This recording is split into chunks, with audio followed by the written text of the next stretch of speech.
Here is a number that stopped me cold when I first saw it. 42% of Americans have less than $1,000 in their savings account right now. Not $1,000 in debt, less than $1,000 saved. And another study from the Federal Reserve found that only 44% of Americans could cover a $400 emergency with cash from their checking or savings account. $400. That is a car tire, a trip to urgent care, a broken phone, and more than half of this country cannot handle it without going into debt or asking someone for help. But here is what those numbers don't tell you. They don't tell you what it actually feels like to live at each level, what decisions you make differently, what risks you take that you shouldn't, what options open up to you, slowly, then all at once, as that number in your savings account grows. Because the gap between having zero saved and having $100,000 saved is not just a financial gap, it is a completely different way of moving through life. And that is exactly what we are going to break down today. Every level of savings, from zero all the way to $100,000, what each level really means, what it costs you to stay there, and most importantly, what it actually takes to get to the next one. If you are new here, welcome to the Money POV. We cover personal finance without the fluff. Hit subscribe so you never miss a video. We drop new content every single week, and we do not waste your time. Let's get into it. Level 1. $0 in savings. Zero. Nothing. Not even a dollar sitting in a savings account. This is where more people live than you think, and if you are here right now, I want you to understand something before we go any further. You are not lazy and you are not stupid. You are just operating without a financial cushion in a world that absolutely requires one, and that gap costs you in ways that nobody ever adds up. Here is what having $0 saved actually costs you. When something breaks, you pay for it with a credit card, and the average credit card interest rate right now is hovering around 22%. So that $400 car repair does not cost you $400, it costs you $400 plus months of interest, because you carry that balance until you can scrape together enough to pay it off. The same thing happens with a medical bill, a parking ticket, a busted water heater. Every single emergency is now a debt event. And because you have no savings, you can never say no to a job you hate. You cannot negotiate a better salary because you cannot afford to walk away. You cannot take a week off if you get sick without panicking about rent. The absence of savings is not just a financial problem, it is a power problem. You have no leverage over your own life. The personal saving rate in America as of March 2026 is 3.6%. That's the percentage of disposable income the average American is actually setting aside. For someone making $3,500 a month after taxes, 3.6% is $126. That's barely a car payment. It's not nothing, but it's not nearly enough to build real security. If you're at zero right now, here's the one move that matters most. Open a separate savings account, preferably a high-yield savings account, which we'll talk about more in a minute, and set up an automatic transfer on payday. Even $25, even $50. The amount matters less than the habit. You're building a system, not trying to win overnight. Level 2. $400 saved. $400.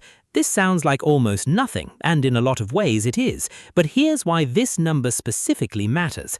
The Federal Reserve has been asking Americans a question for years. If you had an unexpected expense of $400, could you cover it with cash or a cash equivalent, meaning your savings or checking account? And as of the most recent data, the answer is no for more than half the country. They would need to borrow the money, sell something, or put it on a credit card. So the moment you cross $400 saved, you've already pulled yourself out of a category that describes the majority of Americans. That's not a small thing. But $400 is not an emergency fund. It's a single emergency. One thing goes wrong and you're back to zero. A car repair and a medical copay in the same month and you're actually in the negative. At this level, you're still one bad week away from debt. The right move at this level is to stop treating $400 as the finish line and start treating it as proof of concept. You proved you can save, now you do it again, and then again. The psychology matters here. Every time you save money and don't touch it, you're training yourself that your future matters more than whatever you want to spend it on right now. The biggest mistake people make at this level is keeping savings in their checking account. When savings and spending live in the same account, the savings disappear. They get spent on dinner, on Amazon, on things you didn't plan for. A separate account creates a mental boundary. Out of sight really does mean out of mind when it comes to money. Level 3, $1,000. $1,000. This is the first number that most financial advisors used to point to as the starter emergency fund. Dave Ramsey made it famous in his Baby Steps framework. And while $1,000 isn't going to cover most real emergencies in 2026, it's genuinely the first milestone where you start to feel different. Why? Because $1,000 is enough to absorb one real problem without going into debt. A flight home for a family emergency, a new set of tires, a month's worth of medication if your insurance situation changes. It's not a safety net, it's more like a net with a few holes in it, but it's something. Here's what changes at this level psychologically. You stop flinching at every unexpected expense. When something comes up, your first thought is no longer, how do I put this on a card? It's, do I have the cash for this? That shift in how you think about problems is worth more than the $1,000 itself. But here's what $1,000 also represents. Proof that you can do this. Getting from $0 to $1,000 is the hardest part for most people. Not because it takes the most money, it doesn't. It takes the most discipline when you have the least momentum. If you're here, you've already done the hardest thing. The path from $1,000 to $5,000 is actually easier, not harder, because now the habit exists. The interest reality at this level is if you have $1,000 sitting in a traditional bank savings account right now, you're earning the national average of 0.38% APY. That's $3.80 a year. That's less than a coffee. But the best high-yield savings accounts right now, as of April 2026, are paying up to 5% APY at places like Varo and around 4.2% at banks like Axos and Newtek. At 4.2%, that same $1,000 earns you $42 in a year. Not life-changing, but it's 14 times more than you'd earn at a regular bank for doing absolutely nothing different except choosing where to keep your money. If you're at $1,000 and you're keeping it at Chase or Bank of America in a regular savings account, you're leaving real money on the table. Open a high-yield account today. It takes 20 minutes and there's usually no minimum balance requirement. Level 4, $5,000. $5,000, this is where things start to feel more real. Not comfortable, you are not comfortable at $5,000. The average American household spends about $6,080 a month, according to the Consumer Expenditure Survey. So $5,000 is basically less than 1 month of expenses for most households. But here is what $5,000 does that $1,000 cannot.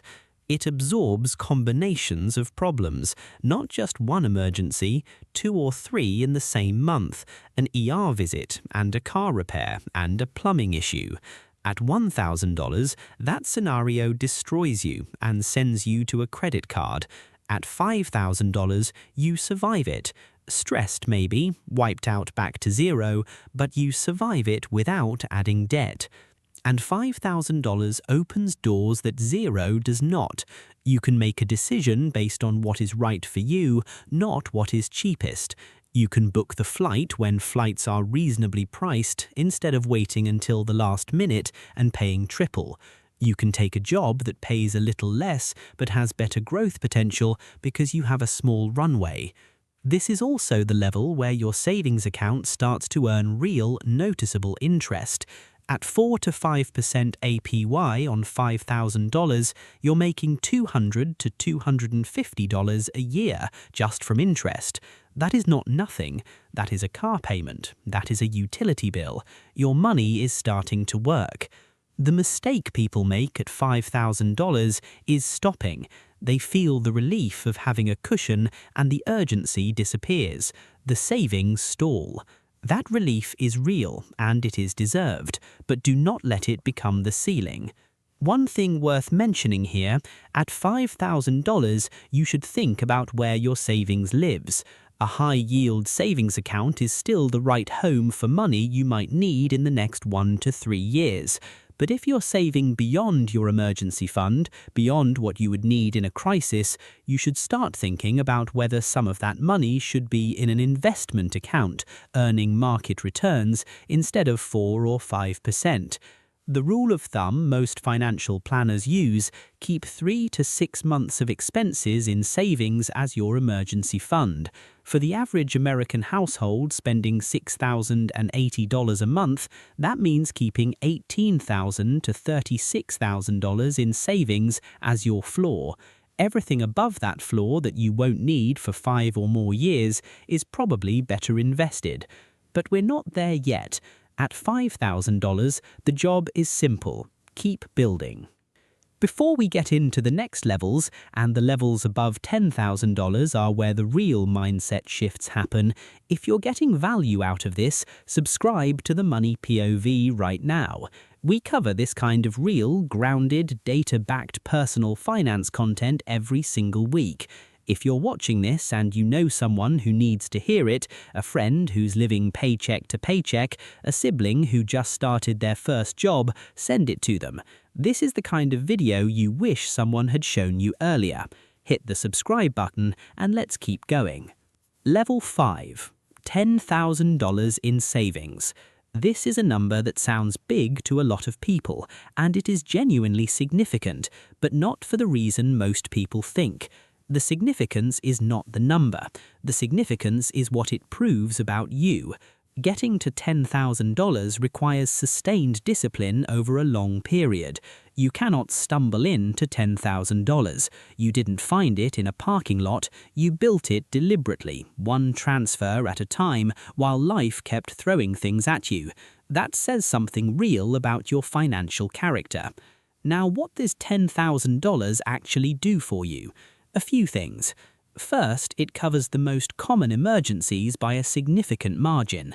You could lose your job tomorrow and, depending on your expenses, have 1 to 2 months to find something new without touching a credit card. That's a completely different feeling than having nothing. That's actual breathing room. Second, it changes your relationship with risk. People with $10,000 saved take better calculated risks because they can afford to recover from failure.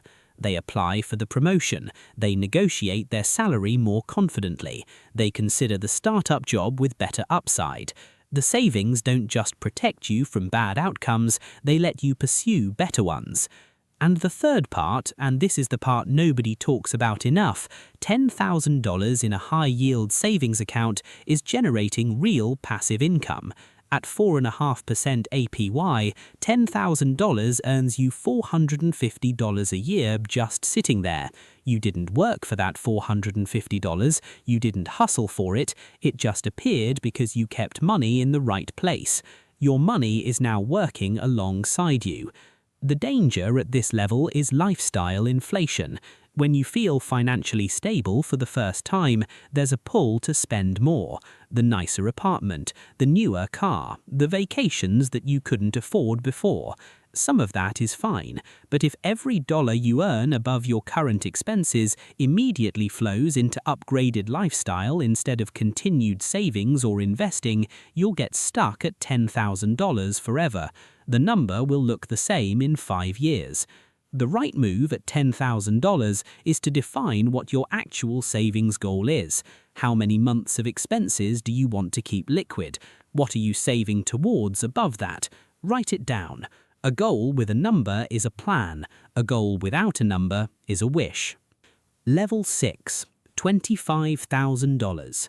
At this point, depending on where you live and what your monthly expenses look like, you may have crossed the 3 to 4 month expense mark, and crossing that line is when something genuinely shifts.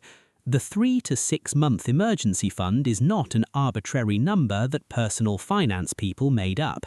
It's based on data about how long it actually takes to recover from the most common financial emergencies. Job loss on average takes about 3 to 5 months to resolve for most workers. A serious medical event can sideline someone for 4 to 8 weeks of income loss. 3 to 6 months of expenses gives you a real runway to get through almost any realistic scenario without adding debt. At $25,000, most Americans are in the top tier of financial preparedness. Remember, the median American has $8,000 across all their transaction accounts. If you're at $25,000, you've built more than 3 times the median. That's not luck, that's years of intentional behavior. Level 7. $50,000 saved. $50,000. For most Americans, this is genuinely life-changing territory. Not because you can retire on it, you cannot, but because of the options it creates. At $50,000, you can make a decision to quit a job you hate and not immediately panic. You can take 6 months to find the right thing, not just the closest thing. You can start a business, not a full-funded, fully staffed business, but a real first step into something you have been too scared to try because you could not afford to fail. You can also put a down payment on a house in many markets, particularly if you pair it with a first-time buyer program. You can pay for a major life event, a wedding, a move across the country, a period of caregiving for a family member without it destroying you financially. $50,000 is also the level where the math on a high-yield savings account becomes a real conversation. At 4.5% APY, $50,000 earns $2,250 a year. That is $187 a month in passive interest income. For context, that is nearly what a lot of Americans pay monthly for their car insurance plus their phone bill combined. Money just appearing every month because you saved it and put it in the right place. But this is also the level where keeping everything in savings is arguably a mistake. If you have 3 to 6 months of expenses in a high-yield account as your emergency fund, and the rest of that $50,000 sits above that line, maybe $30,000 or $35,000 above your emergency fund floor, that excess money is probably working below its potential. A diversified investment account has historically returned around 7 to 10% annually over long time horizons. Savings accounts, even the best ones, will not keep up with that over decades. The right structure at this level is usually a split: emergency fund fully funded in a high-yield savings account, and everything above that deployed into retirement accounts first. Max your 401k, max your IRA, and then into a taxable brokerage if there is more left over. But the fact that you're even having this conversation means you've come a long way from zero. Level 8. $100,000 saved. $100,000. 6 figures in the bank. Let me tell you what this is and what it is not. What it is not: financial freedom. $100,000 in a savings account is not enough to retire on. It is not enough to stop working. At 4.5% APY, $100,000 generates $4,500 a year in interest, which is $375 a month. That is not a livable income for most people in the United States in 2026. What it is, the clearest proof that how you handle money is different from most people. Remember, the median American has $8,000 in their transaction accounts. The average for people under 35 is $20,540. If you're at $100,000, you're operating at a completely different level than the statistical norm, not because you're smarter, but because you made different choices over a long enough period of time, consistently enough, that it compounded into this. At $100,000, the interest income alone becomes a meaningful financial force. At 4.5% APY, you earn $4,500 a year without doing anything. At 5%, you earn $5,000. That is an extra $417 a month just from where you keep your money. That number grows every time you add to the account and every time the interest compounds on itself. At $100,000, you have genuine financial optionality. You can walk away from a bad situation. You can fund a real business. You can survive a genuine health crisis without losing your home. You can give your kids a financial foundation they didn't have when you started. You have choices that most Americans simply do not have because most Americans never got here. And here's the thing about $100,000 that people who have never had it don't understand. Getting from zero to the first $100,000 is the hardest part of building wealth. The behaviors you had to develop, the habits you had to build, the delayed gratification you had to practice over and over, those things don't go away at $100,000. They carry forward.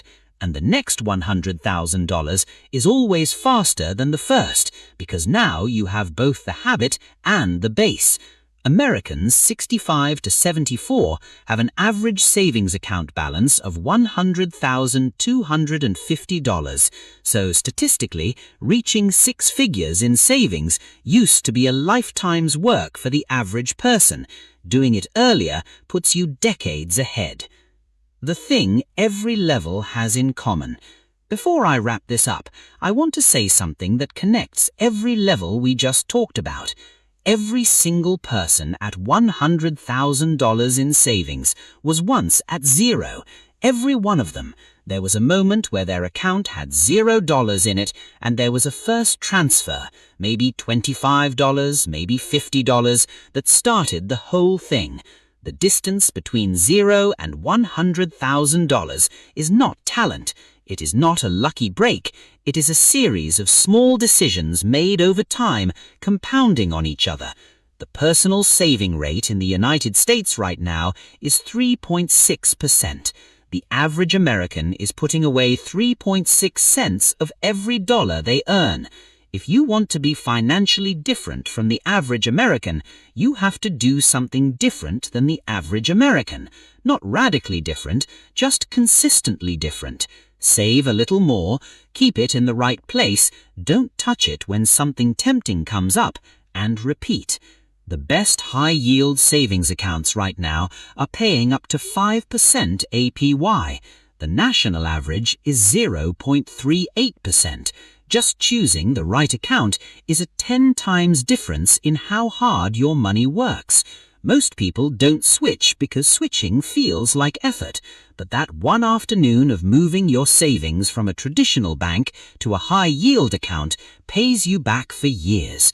And if you're sitting at $0 or $400 or $1,000 watching this, thinking the higher levels feel impossible, they don't feel impossible to people who have crossed them. They feel like the natural result of habits that started exactly where you're standing right now. If this video hit you, share it with someone who needs to hear it. And if you want to keep going, we have videos on the best high-yield savings accounts, how to actually build an investing plan once your emergency fund is funded, and how to go from savings to real wealth building. It's all right here on the Money POV. Subscribe if you haven't. I'll see you in the next one.